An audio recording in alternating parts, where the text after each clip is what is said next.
Columbia River High School is very fortunate today to have a guest speaker.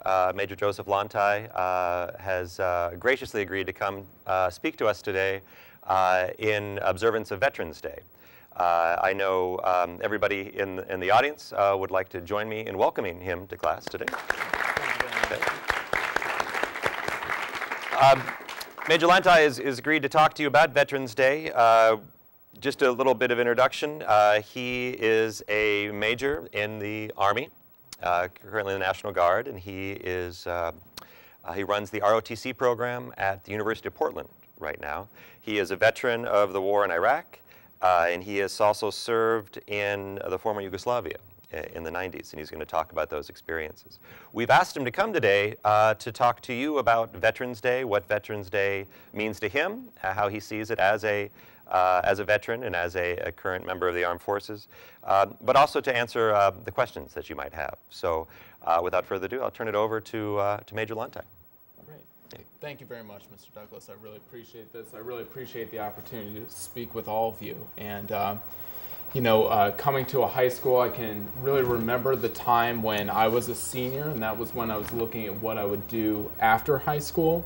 And I just looked at the military as an option. I was looking at colleges also, and that's what brought me to Army ROTC. And that's been 14 years now that I've been working with the military, and I feel like it's a great opportunity to reach out to you during Veterans Day and just kind of tell that story because, you know, it's a generation that's passed, and I think that that story is important, and then you'll have your own stories as you go on from Columbia River. Okay. Well, Major Lontai, a lot of the questions that students prepared dealt with your decision to join the military. I know a lot of students in this school, and I know several students in this audience, plan to join the military after high school. Yeah. What made you, or what led you to that decision? Sure. I think when I was evaluating what I would do after high school, I looked at some of my strengths. I was athletic, and so I wanted something that would continue that. So I looked into college sports and saw that I could continue that probably at an intramural level, but the military also was something that had a need for athleticism. So that was one reason why I was kind of appealing to my strengths. As a senior, I was a captain of the track team and my swim team, and I really liked that role of mentoring the younger students and, you know, just working on the fundamental techniques if they were coming out of the blocks or, you know, adjusting to the high school. And so I kind of thought that that idea of a leadership role might be something that I could fit into as well. So then when I spoke to some of the people who were in the military, it seemed like those strengths were a good fit for the Army as well. And this was, you graduated in the early 90s from high school? Yes, mid-90s in Peoria, Illinois. Okay. So there wasn't a war going on at the time. Yeah. So do you think that was, your experience was different perhaps? What drew you into the military? Was it, wasn't a sense of maybe protecting the country in such an immediate way as maybe students might feel today with ongoing wars? Do you feel that there was a different experience for you at that time than veterans or people serving the military? Yeah, that's a great point right there. So in you know, 1995, the discussion you were having with the recruiters were, you know, this is a good thing that it's defense, and, you know, now that the Soviet Union is kind of falling apart here, we'll kind of have to reassemble what it means to be Department of Defense. And so, you know, you join, but, you know, there really isn't this urgent need for the military. So it's a good time to join, get some skills, and then you can translate that into your civilian career when you move into that. So there's definitely that close military to civilian translation. And then I think, you know, a few years later, Bosnia kind of brought some of the deployments back to the forefront. And then, of course, after September 11th, then it just became very immediate for anybody in the military or looking at the military that you would be serving overseas. And you'd mentioned that when you joined, you went through the ROTC, so you went to university and at the same time did military training. Yeah. And then when you graduated, you were commissioned into the Army as a lieutenant? Right. Okay. And your commitment at that point was for how many years? 4 years. 4 years. Yes. Okay. And then you mentioned that during that 4 years, you were deployed overseas to Bosnia. Correct. And then within last year or so, then 9/11 happened. That's correct, yes. Okay, and then you decided at that point to stay in? Yes, yes. So to kind of talk it through, you know, I went to Indiana University. I was on their cycling team, so I was on a bicycle racing team, and then I also did the Army ROTC. So it was like taking a college course. I took my history classes, I took my military science classes, I did my cycling team. And all the while, there wasn't really much discussion about, you know, a deployment overseas or war. But then once I graduated, Bosnia was right at the forefront of what people were doing. I went and graduated and then went to Germany right after graduation. And then Germany was bringing soldiers into Bosnia and Kosovo. And so I spent a total of a year in the Balkans. And so that was very interesting to see this multicultural landscape. And when I came back from Germany, came back to Germany, that's where I was when September 11th took place. Mm-hmm. And the management of the personnel in the military made it so that they were looking at what this was going to mean for the military. And most of us knew that we were going to stay on for much longer. So at that point, I adjusted what I thought was going to be a 4-year career into 8 years of active duty. Yeah. And then led you to a deployment in Iraq in 2006? Yes, yes. At the time, I was at Fort Lewis, Washington, so I had transferred from Germany to Fort Lewis, Washington, living up there for a number of years, and then deployed to Iraq from 2006 to 7. Yeah. So one of the questions that several students asked is on the meaning of Veterans Day, and we had spoken in class that, you know, originally this was Armistice Day, the remembrance of the end of World War I and the soldiers in the U.S. who had fought in that conflict, and then after World War II, it had grown into a larger observance of all veterans. But do you have a sense of what that day means to you? What do you plan to be doing on Veterans Day, and what do you feel the day means today? Yeah, well, I think Veterans Day is very meaningful for me. You know, there are so many people who've experienced this transition of being overseas with the U.S. military. And then when they come back, there's this very disorienting feeling of coming back to the United States. I think it's great we have a day that honors that challenge that they've been through and acknowledges that sacrifice, and I think that I'm very honored to be a part of that. Well, at this point, I'd like to ask if there are any questions from the audience. People would like to ask a question to Major Lantau. Yeah, great. So we have a microphone here. So.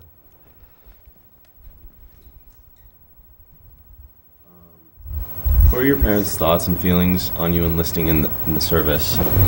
So a little clarification, I actually didn't enlist. I went in as an officer. So Army ROTC at a university means you go in as an officer. I think that meant a lot to my parents because they wanted me to go to college after high school. So that was an important step for them. But I think overall they were very supportive in that I was taking a step towards a career. And so I think that idea of, you know, committing towards something, be it college, Army, and then, you know, essentially taking your finances and responsibility for your life, those sort of things they supported. I think the idea of the military, they just saw that as the way I was going to do that. And I think there was an assumption that we all know what ROTC is, but could you explain what that is? Sure.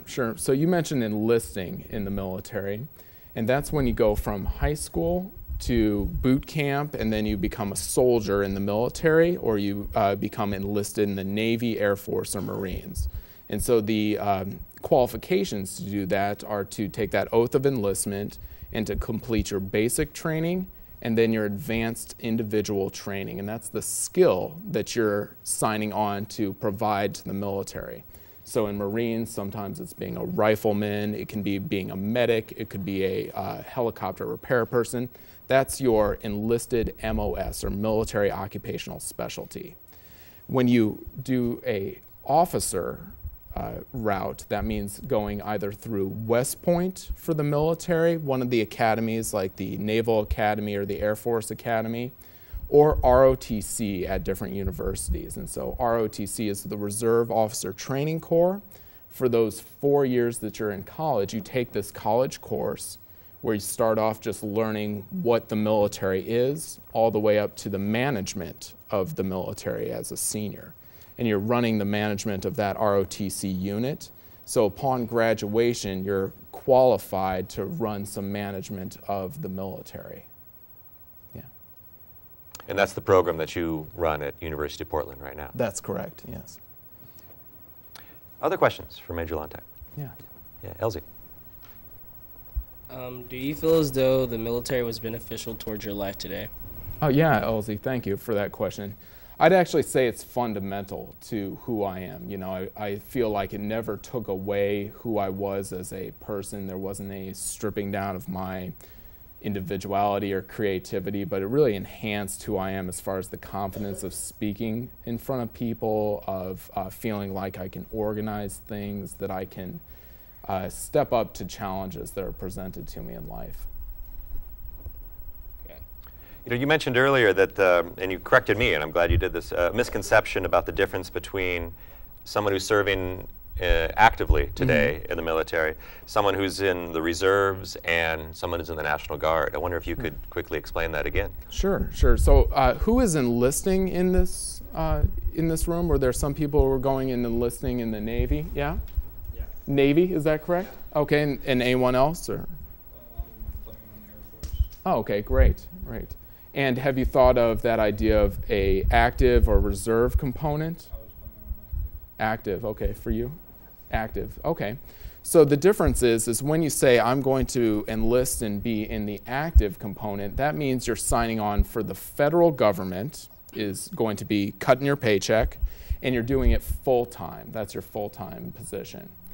In reserves, that means you are funded by the federal government, but you're doing it that 1 weekend a month, 2 weeks during the summer. That's your service obligation.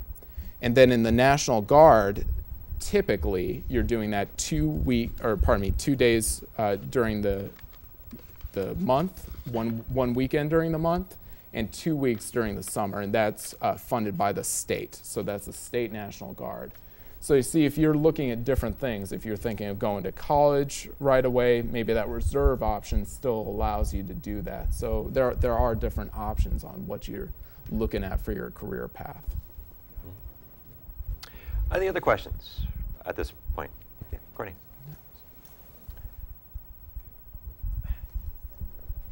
Yeah, Oh, yeah. I think someone will bring the microphone over there if it'll reach.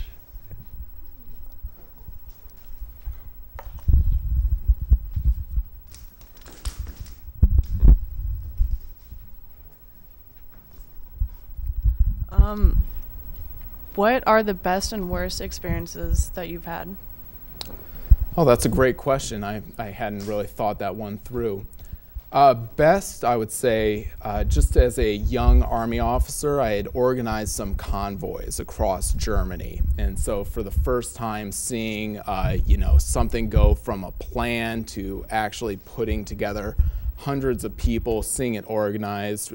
We were driving Humvees down the Autobahn, and I looked in my rear mirror and I saw just a train of headlights of those Humvees and realized that that was my project. I put that together. I think that was one of the first times I took a lot of pride in something that I'd organized for the Army. And so that was one of the early moments that I remember taking a great pride in. I'd say another best moment was coming back from Iraq and just feeling like I had done a year of combat, and then came back from that and felt like that was, just such of an appreciation to be back in the United States, that it's something that fades away. When you're going to work, when you're going to school, sometimes you're not taking advantage of that feeling of, being home. And I think that that was a wonderful experience. The flip side of that is missing home, and I think that that's something that was very difficult for that year as well. There's a question here I'd like to ask. The students here are 18 years old, and so when 9/11 happened, they were very young, and for many of them, this was their first major formative experience, that they experienced something that transcended their family and immediate lives. And they're aware, I think, at some point that the invasion of Iraq in 2003 and the war over the next few years after that wasn't universally popular in the United States, and that there were those who did not support that decision to invade Iraq.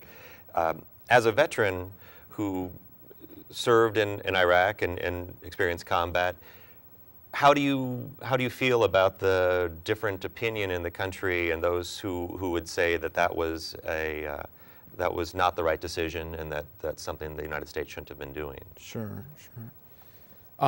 So I think that there are vastly varied opinions on the U.S. role in the world across the military. So there would be some soldiers who would say that Iraq was the best thing we've ever done. There would some who would be absolutely against that.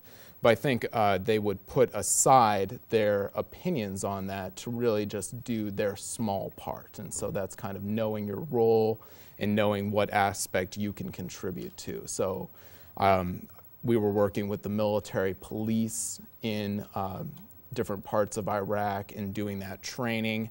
We knew that regardless of the situation of Iraq and this political situation between Iraq and the United States, we were contributing to a well-trained police force, which I think that is where everybody focused in at the smaller unit level.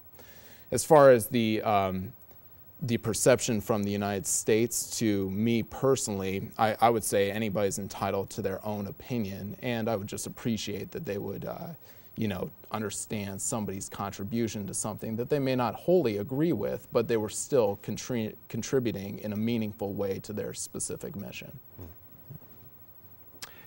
I have some more questions, but anyone in the audience have one they'd like to ask? It looks in the back there. Stephen? What benefits do veterans receive today, and do you think that they're being fairly compensated for their service?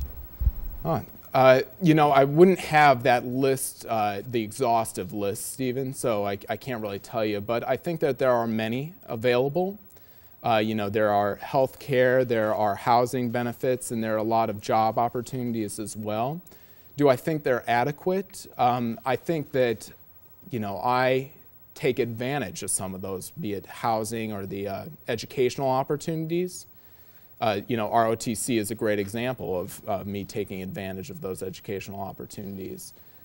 So I think that there needs to be definitely a outreach and an education to some of those veterans on making them available to the greater population.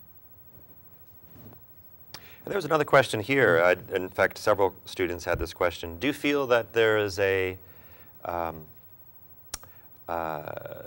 something more that we should be doing on Veterans Day that students want to know? Do you feel like veterans are properly acknowledged on this day? I think most students think of this as a 3-day weekend, but is there something more that you'd like to see happen? Yeah. Well, Mr. Douglas, this is a great example of kind of like why I tried to put on the uniform and come here today, because I would say that typically there's a barrier between civilian population and those in military, and it only gets looked at on these particular days. But I'm a state certified teacher. I did my student teaching at Heritage High School, and those students that I taught U.S. history for last year, they saw me as Mr. Lawntide, their student teacher. And so now that I had the opportunity to reach out across the schools in the district and talk to you there, you're seeing me as in my military role. And so I think that just acknowledging that this is something that's important to our society, it's a part of our society, and those people are out there, I think that is a great opportunity to readdress it every Veterans Day. Mm. Other questions for our speaker? These have all been really softball questions here. I'm not hearing any hard-hitting questions from the audience. I expect a lot more, questions in your face. So I appreciate your being nice to me up here on stage. think Jeremiah might have a question back there. What advice would you give to somebody who's thinking about enlisting? Let's see, I would think about your career strengths. I think I addressed that a little bit earlier and tried to think of what you'd like to be doing, because there are just vastly different career paths you'd be taking, from being a medic to being, you know, a helicopter pilot, as I said, or computers, signals, language training. So really look at that career path in depth and see what the progression is in there. Just make sure it's something you're interested in. And I would say be positive about that, because, you know, there's going to be the medical screening, the background check, there's going to be the actual basic training. All of that is difficult stuff. It's tedious to get all that screening done, all the paperwork done on that. And so being positive about the outlook of you improving, who you're becoming, what you're growing into, I think those are important things to think about if you're thinking about enlisting in the military. Yeah. What sort of feedback are you getting? Like, what are you thinking about as you're looking at enlisting? Yeah, what are some of the things you're thinking about? I was thinking about doing like security or something like that. If I do end up going into the Air Force, if I decided to go into another branch, I'm thinking about being an armorer. Oh, okay, yeah. So sounds like you've got some idea. There's something in you that finds that interesting, thinks that that would be something that you're good at, and so, you know, that's the idea, is essentially taking your strengths and trying to build upon them. Elsie? Yeah. What can you say about today's military? Is it more complex than it was, and would you recommend it for kids today? So is it more complex? I think, what's that? Like, do they have, like, you know how long ago they didn't have as much tools as they had today? Like, is it more better than it was, or is it the same? Yeah. That's a great question, and I think the military is just a reflection of society. So when I joined 14 years ago, there weren't cell phones in every pocket. There's just a lot of things different. So the technology of, let's just say, a radio was different. Now that same radio is not as complex as the cell phones you're all carrying around today. So it's gotten more technical, it's gotten more complex in that manner. But on the other hand, I think that idea of a team working together is still the same. I think that's idea of, you know, creating a cohesive team that's working together towards a mission, that stays the same. My perception of today's military versus any other, I mean, I think that I've just been in my own experience, and I've found that you're working with great people, and so that's been the joy of doing that. And I also like that it's a diverse population. I think it's coming from people from all different educational backgrounds, all different backgrounds across the United States. And so I think that's something that I appreciate. So it's difficult to say that this is today's military, because it's different here. In Puerto Rico has its National Guard versus Hawaii has their National Guard versus Washington and Oregon.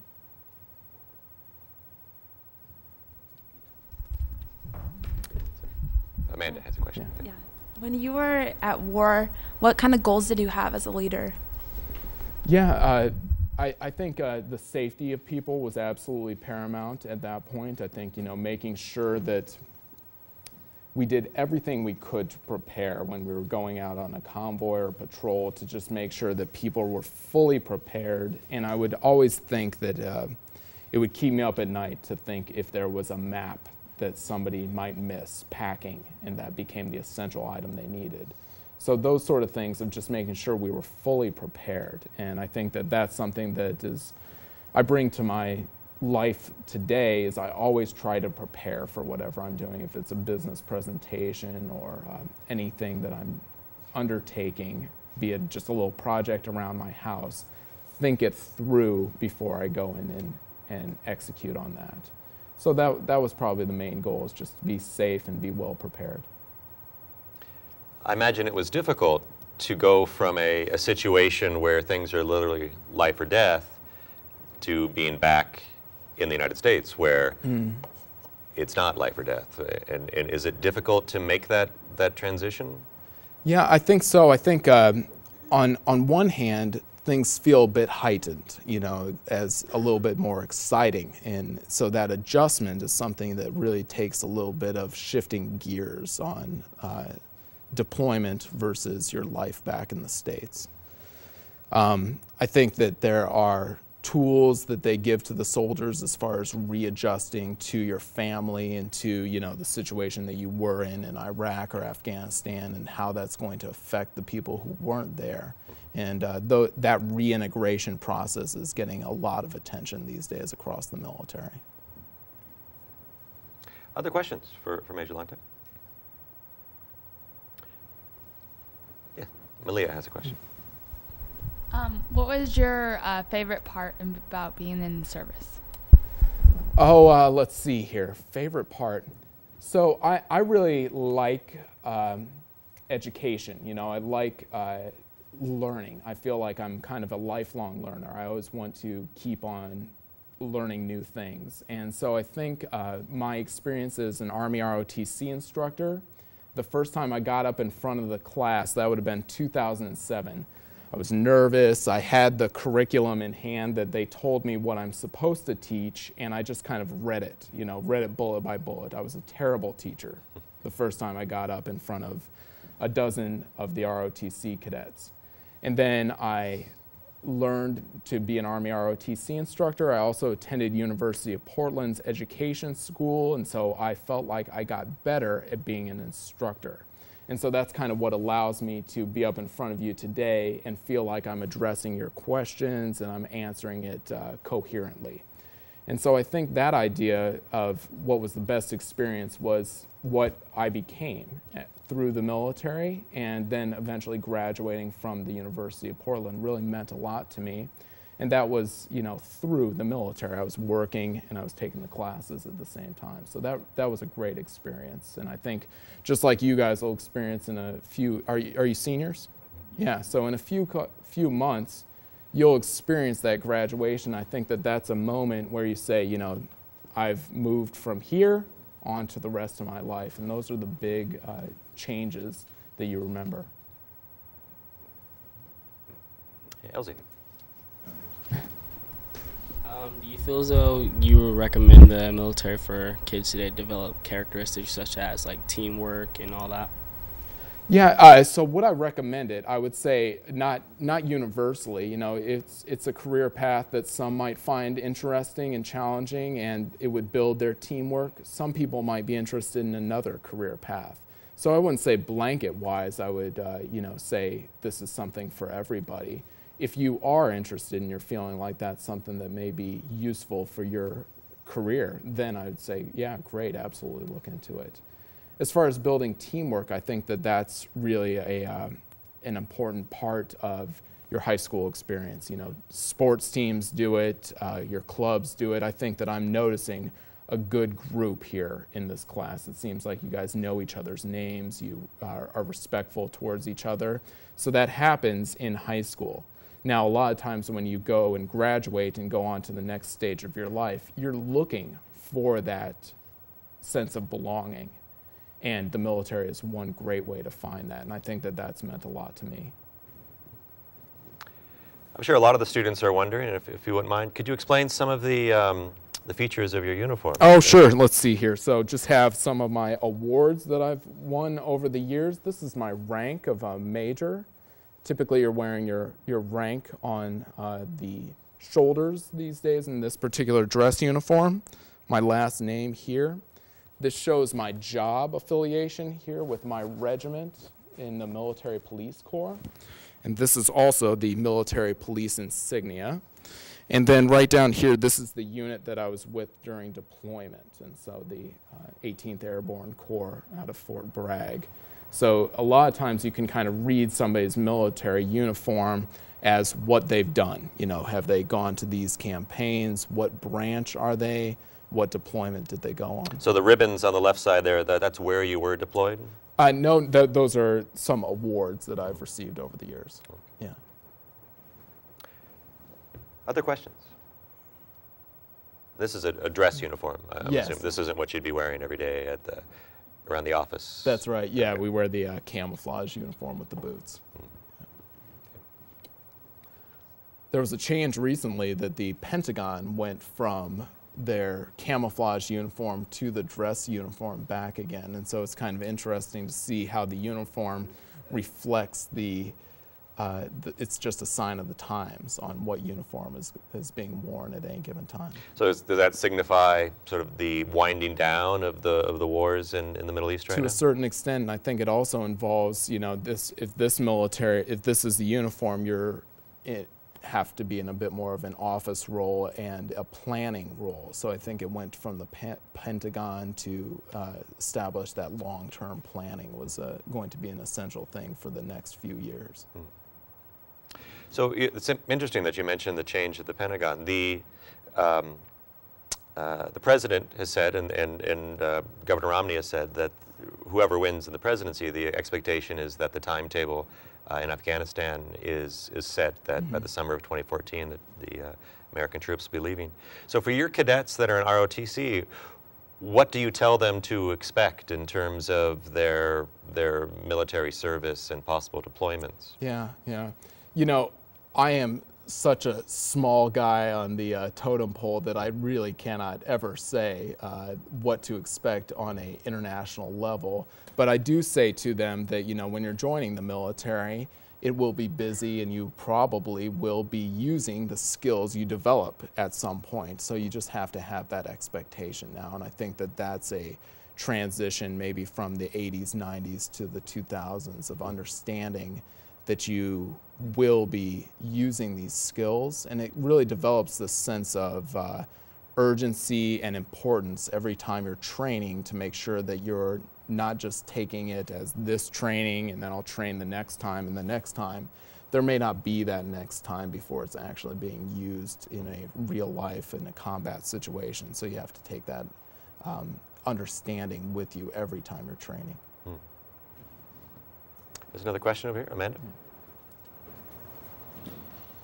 I know for me and other people in this class, it's our first year voting. Oh, okay. And great. from your perspective, how important is it for us and other citizens of the United States to be involved in our political system? Yeah.